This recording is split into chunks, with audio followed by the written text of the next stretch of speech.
And the Philistine who's sent down, their mighty warrior, is a giant. He's 6'9". He's outfitted head to toe in this glittering bronze armor. And he's got a sword, and he's got a javelin, he's got a spear. He is absolutely terrifying. And he's so terrifying that none of the Israelite soldiers want to fight him. It's a death wish, right? There's no way they think they can take him. And finally, the only person who will come forward is this young shepherd boy. Malcolm Gladwell is here. He's been a staff writer at The New Yorker since 1996. His writing draws from history, psychology, and storytelling to help us understand the way we think and live, is even coined an adjective, Gladwellian. His new book challenges how we think about obstacles and disadvantages. It is called David and Goliath, Underdogs, Misfits, and the Art of Battling Giants. I am pleased to have Malcolm Gladwell back at this table. Welcome. Thank you, Charlie. 60 Minutes, CBS This Morning, you know. I've been busy. You deserve to be. So we've been thinking about David and Goliath wrong. Yeah, it's funny to go back and re-examine that story. That story is, of course, the quintessential metaphor for lopsided battles, right, for underdogs and giants. But I started reading around the story and the kind of literature that's accumulated since then. David's weapon, yes, the sling in his hand, is a devastating weapon. It's one of the most devastating weapons in ancient times. There's a calculation. I talked to a guy who's a ballistics expert with the Israeli Defense Force. The rock fired from David's sling has stopping power equal to a bullet fired from a .45 caliber handgun. In other words, he's not going in there with a child's toy. Yeah. Once he's changed the rules. Then there's Goliath. There's all this speculation among endocrinologists that Goliath has a disorder called acromegaly, which is a tumor on his pituitary gland, which would be the cause of his giantism, because that tumor causes overproduction of human growth hormone. But it also has the common side effect of causing problems with your vision. Yeah. And Goliath, if you read the story closely, behaves an awful lot like a guy who can't see much beyond a few feet in front of his face. He's constantly calling out to David, come to me. And he doesn't see David. He doesn't realize David's not going to go and have a sword fight with him until the last moment. So you have a combination of a big, lumbering, half-blind giant and a nimble, skilled young man with a devastating weapon. That is not the story of a hopeless underdog against an overwhelming favorite. And so what do you take from that I think notion? That's the beginning story in the book, because what I'm interested in the book is examining whether our intuitions about advantage are accurate. So it also applies to warfare, clearly. I mean, not just that kind of conflict, but also warfare, real-life warfare. Yeah. Americans in Vietnam, the British in Northern Ireland. Exactly. I mean, but also in a number of different situations. I wonder whether, like, I talk a lot about education in this book, and I talk a lot about disabilities, and in a number of different instances, we have a reaction to a set of circumstances in which we label that circumstance. Let's use disability. We say, well, that's clearly something that makes your life more difficult.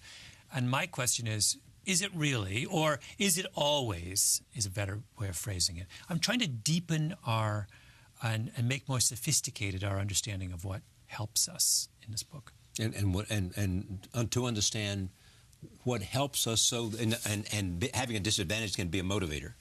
Well, yes. So that, for example, I have a chapter on what does it mean to lose a parent in childhood, and I talk about this extraordinary oncologist, a guy named Emil Freireich, one of the great figures in 20th century medicine, and I was fascinated. He was one of the people who he was one of the most important people in defeating childhood leukemia, which was this extraordinary, bold, almost outrageous idea that he had for curing it.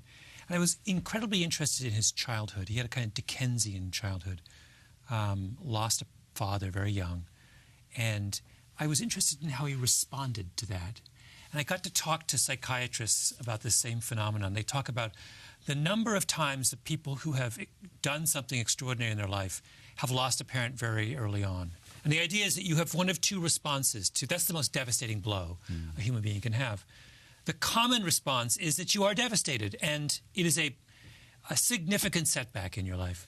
But there is another response which is just as important, which is a certain class of people appear to be almost invigorated is the wrong word, but it gives them strength to have survived that blow, allows them to see themselves as much stronger and much more indomitable than they would have otherwise. And it sometimes gives people, if that happened to me, then it gives me purpose in terms of I have to. Yeah.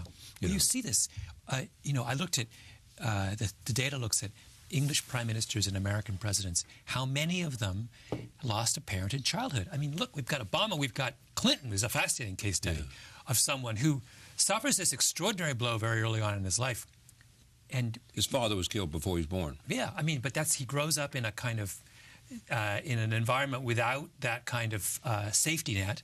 And what does it do? It seems to have given him a kind of strength, right? Well, that pattern, we see that pattern again and again and again among people who. And do you think that's the majority pattern, or no? I don't. I think it's a minority pattern. I mean, I think I make the same argument with dyslexia, where there is a minority pattern where you see this in a very large number of successful entrepreneurs have dyslexia. That is not the common response. And if you talk to them, they'll say, "I am who I am because of my dyslexia, not in spite of it." That is not the typical response. Nonetheless, it's fascinating to see this bimodal response to what we would ordinarily consider just to be a setback. Do you think that, I mean, it is often said that some, or a large percentage, or at least a majority, of comedians come to comedy out of pain.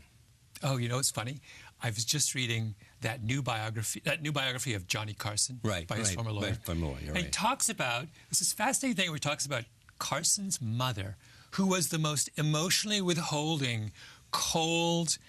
And what was Johnny Carson? He was someone who was so acutely tuned to the emotions of his audience. Where does that come from? It comes from his mother. If you grow up with someone who is just a blank wall and you have to pick up on the subtlest. So that's why, I mean, the thing about Carson, and the book makes this point, is that the thing that makes him so great is he is just locked in on the emotional responses of his people in front of him, right? That's his.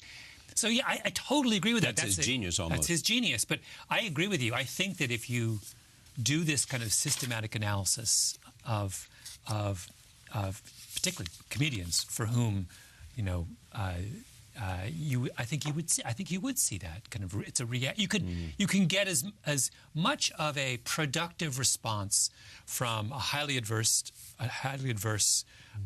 experience as you can, obviously, from a. So now this book is out, and you're talking about this book. Are you already there in terms of what you want to do next? No, I'm still. It takes a long time to find an idea that you want to live with.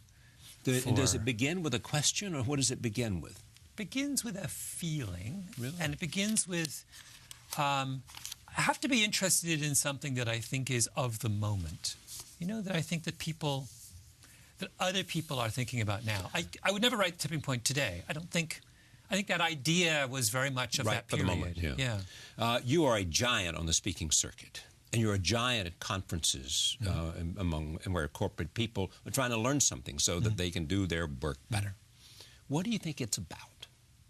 What do I think? What's about that? Why they so want to hear from you? I mean, in other words, because it's the nature of the books and the fact that you're a gifted, speaker, presenter of your ideas. I think there's this really interesting thing happened in the business world over the last generation, which is that there was a kind of opening up. There was understanding among people in the world of business that they needed more and more to look outside of their own discipline for inspiration, for insight. So, I see that Prudential has ads now with Dan Gilbert, the great psychologist at Harvard. Yes. I love that.